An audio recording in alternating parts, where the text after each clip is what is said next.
Kengo Kito was scheduled to visit Japan House Los Angeles to install the RECONNECTING exhibition.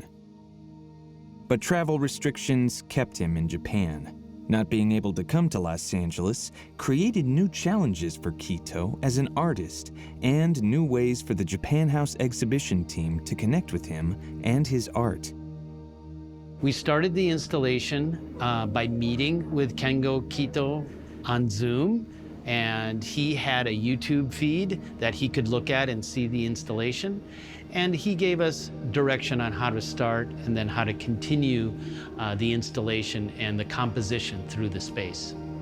So we've actually done other installations remotely with the content holder, but this was the first time that we've done one where we really worked with the artist to take his creation, his technique, his materials, and to recreate that locally. 不安もあったし、いくつかやっぱポイントがあるんで、今回は人が通る形を考えてあげないといけないんで、そこのあたりをちょっとどうしようかなとは思いましたね。空間が認識ができないんです。こっちの今までの経験値で想像するしかなくなるんで、そこがやっぱりちょっと難しかったかなと思いましたけど、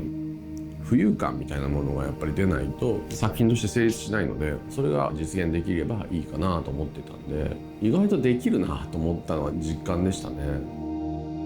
あとはミラーを使ってるので、その奥行きがずっと続くようにも見えるし、どこで写真を撮るか、見る作品と自分が入った写真っていうのが多分両方見ると思うんですよ。それもこの作品の見どころというか。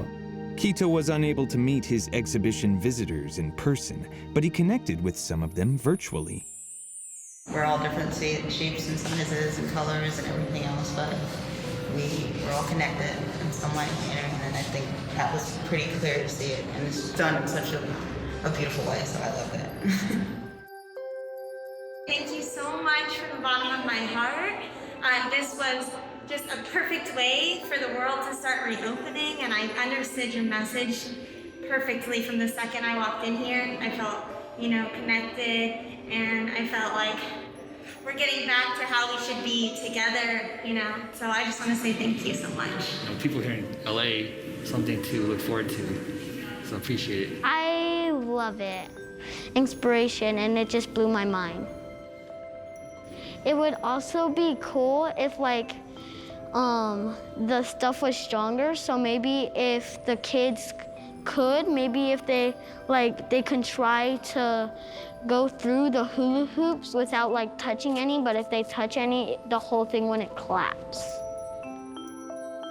その作品の受け取り方っていうのが、場所によって違うことをすごく感じましたし、見ていただけるのもすごく嬉しいし、開放的な気持ちになってくれたのも嬉しいし、で写真を皆さんで撮ってくれるのも嬉しいし。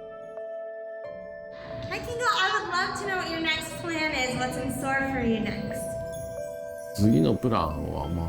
展覧会はいくつか決まってますけど、次は天井高20メートルぐらいの吹き抜けでやれって言われてるんで、今考えてるのは木の棒みたいなものを使う作品なんですけどね。やったことない場所でやるのは毎回やっぱりワクワクしますから、ガラス張りだったりとか普通は展示しないような場所に何かするっていうのは面白いかもしれないですね。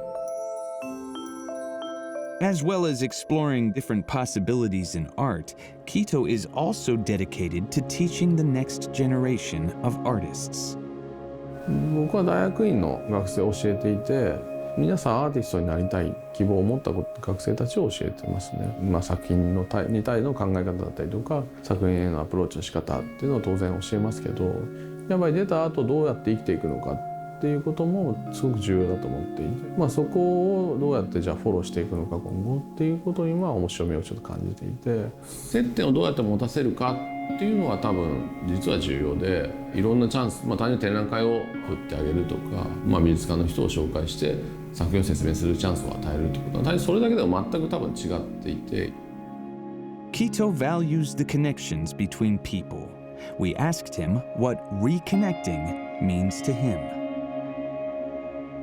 信頼関係をどうやって作るかみたいなことなのかなと思って、もう一回信頼関係を取り戻すというか、それについて考えるみたいなことなのかなと思ったんですよね。スタッフと会ったことも当然なくて、それでもなんとかこの数ヶ月やってきて本当に信頼関係を作って、それで作品化できたっていうことは多分、僕にとって本当に感動したのよ、それは。Hi Kengo. Hi Kengo. Hi Kito-san. 僕の作品は答えというのは一つじゃないし、メッセージはある程度僕の中ではあるけど、でもそれをつけることももちろんないので、やっぱり見た人がどういうふうに感じてくれるのかなっていうのも僕にとっては一つ楽しみなので、ぜひいろんなことを考えていただきたいなと思いますけどね。はい。